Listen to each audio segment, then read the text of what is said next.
To follow this breaking news out of California. Some good news, though. A tsunami warning has been canceled following that 7.0 magnitude earthquake off of the state's northern coast.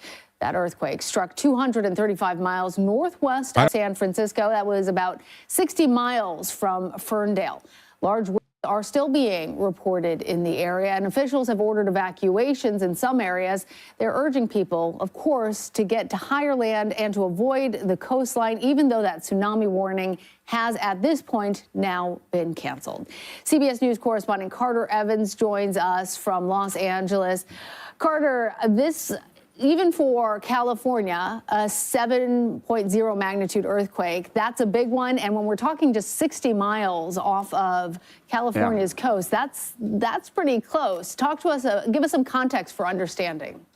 Conditions were right. When I heard about a 7.0 magnitude, less than 60 miles off the coast, I immediately thought tsunami.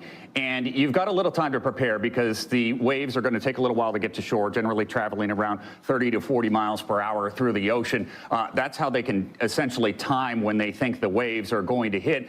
And that is ultimately probably how they were able to cancel this warning, too. The time when they expected the waves to hit based on when the earthquake struck passed and the tsunami did not materialize. And so that is certainly good news. But you're right, this was a big one. So I don't get it. Like, they were like, oh, there's supposed to be a tsunami, and then it just like didn't happen. How the fuck? I'm so mad. I'm so fucking mad, dude. I hate this shit.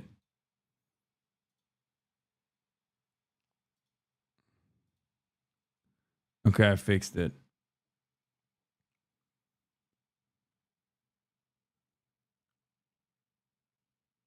Okay, I think I fixed it. Conditions were right for it, just off the coast. Fuck. And think about the Bay Area, too. So many low-lying areas there. So it's not just along the coast that was concerned. It's along all those waterways on the inland as well, all those homes in Marin County that are down close to the water. Those are big, big concerns. So this was a massive effort to get people away from the water's edge, away from the ocean, as fast as possible. Yes, and Carter, it was interesting watching our colleagues over at KPIX as they were following the people who were still out on the beaches and seeing those helicopter shots, as you can see, it's right there, of people who were still out there because this happened so quickly. It was so close to land. If there was, in fact, a tsunami, we're talking about minutes, not hours. I understand that those evacuation efforts, they were undertaken. Do you know, now that the tsunami warning has been canceled, are officials telling people that they can go back in? Are we just in sort of a period of confusion at this point? What's the best option in order to stay safe? Probably going to be a lot of confusion right now. But since since NOAA basically has canceled this tsunami warning, I think it is safe for people to go back. But, like you, I saw the video from the helicopter there, surfers in the water, and I thought, do they even know there is a tsunami warning right now?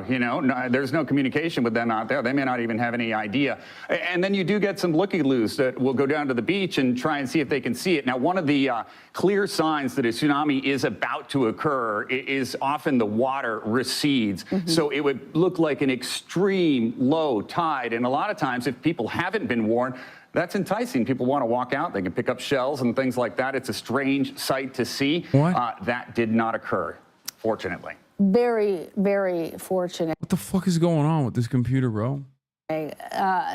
Given, though, that this was a very large earthquake, aftershocks always happen. We know that there's already been some of them. Can you tell us a little bit about the possibility of additional aftershocks? What has already been experienced there in California? So we've already seen a handful of aftershocks, not nearly as big as the first one, but there is still possibility of more of them. Now, a large aftershock, 6.0 or bigger, that percentage is pretty low right now. But for the next week or so, that area could experience aftershocks that are definitely measurable and something that people could feel.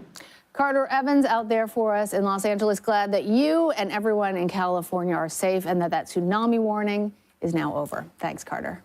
Sure. Urgent, man. All right, let's get to the top news story of the day, baby. What? The initial reporting of the tsunami was scary because the area that would have been hit was massive.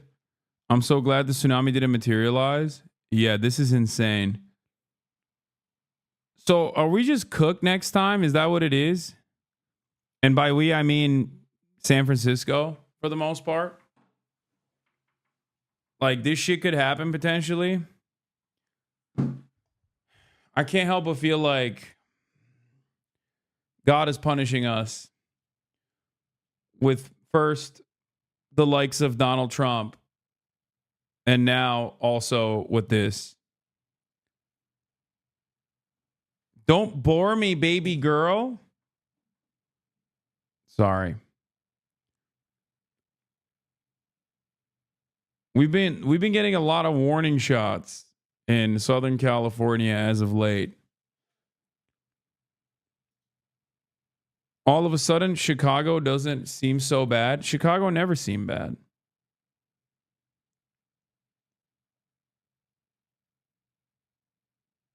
It's been on the radar for a while, but state governments haven't really done much to prepare. Yeah,